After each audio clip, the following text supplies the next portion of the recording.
Oke, Bismillah, Assalamualaikum warahmatullahi wabarakatuh. Nah, di sini aku mau resume materi prophetic leadership.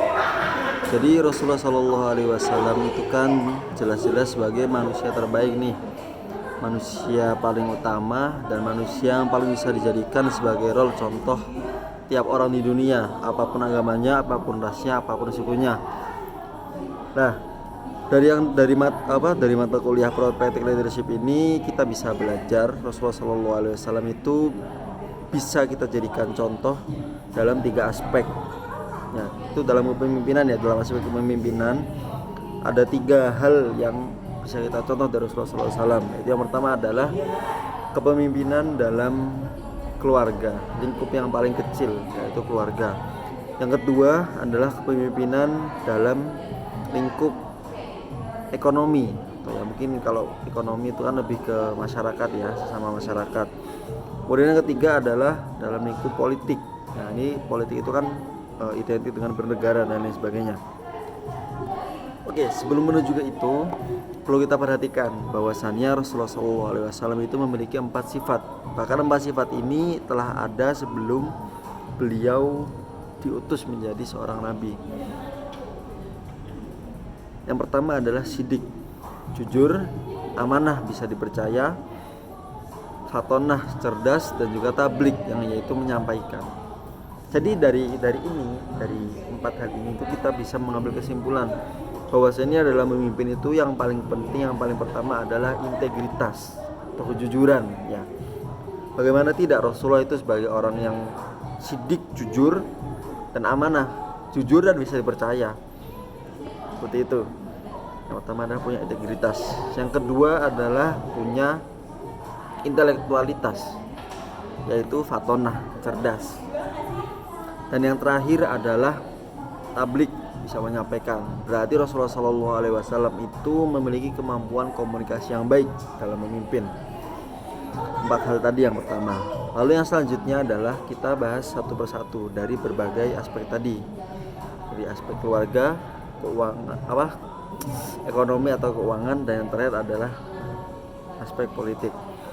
Dari yang bagian untuk yang keluarga, Rasulullah SAW itu memberikan kita contoh bagaimana beliau menjadi contoh, menjadi pemimpin. Ya, jadi kalau orang mengistilahkan itu rumah tangga itu seperti bahtera ya. Jadi bahtera rumah tangga lah. Rasulullah ini menjadi nahkoda ulung yang memimpin dalam rumah tangga.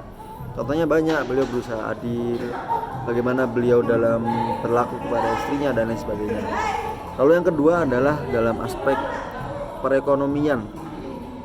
Ya, perekonomian kalau menurut saya yang beliau bawa yang paling pertama adalah beliau itu menjauhkan dari riba. Karena jelas adanya riba itu adalah untuk menghancurkan perekonomian. Nah, beliau datang dengan konsep baru, yaitu tidak ada riba. Nah, selain itu ya, selain perekonomian tadi, tentunya kalau udah membahas tentang perekonomian itu pasti tidak bisa lepas yang namanya muamalah dengan sesama manusia. Kita bisa lihat bagaimana contoh Rasulullah SAW dalam bermuamalah dengan sesama manusia. Bagaimana dia dengan tetangganya, dengan orang lain. Bahkan ada riwayat yang mengatakan bahwasannya ketika beliau yang tiap hari dicela oleh orang Yahudi, dan beliau juga yang memberikan makanan kepada orang Yahudi itu. Seperti itu.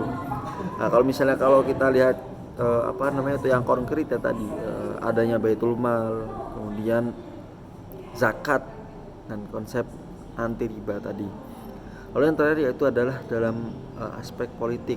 Ya, politik yang Rasulullah contohkan itu yang paling jelas adalah ketika bagaimana beliau dalam memimpin politik yang berbeda konsep yang beliau gunakan ketika di Mekah dengan di Madinah. Contoh sederhananya, kalau di Mekah itu orang-orang di sana, kultur di sana itu orang-orang Mekah itu terbiasa dengan yang namanya jual beli. Sedangkan untuk yang orang-orang Madinah itu terbiasa dengan pertanian. Bagaimana beliau bisa menyesuaikan cara dakwah itu tadi? Ya tentunya beliau juga harus memiliki komunikasi yang baik tadi, tablik tadi. Selain itu kita juga bisa lihat juga ketika beliau berada di Madinah, bagaimana beliau bisa menyatukan 2 suku yang selalu berperang menjadi satu. Itu juga contoh politik yang luar biasa. Sebenarnya masih banyak lagi sih contoh contoh yang Rasulullah berikan. Tapi yang jelas inti dari kepemimpinan itu ada 4 tadi: sidik, amanah, fatonah, dan juga tablik. Kalau udah punya 4 bekal ini, insya Allah dalam memimpin itu tadi dia udah punya modal seperti itu. Mungkin sekian. Assalamualaikum warahmatullahi wabarakatuh.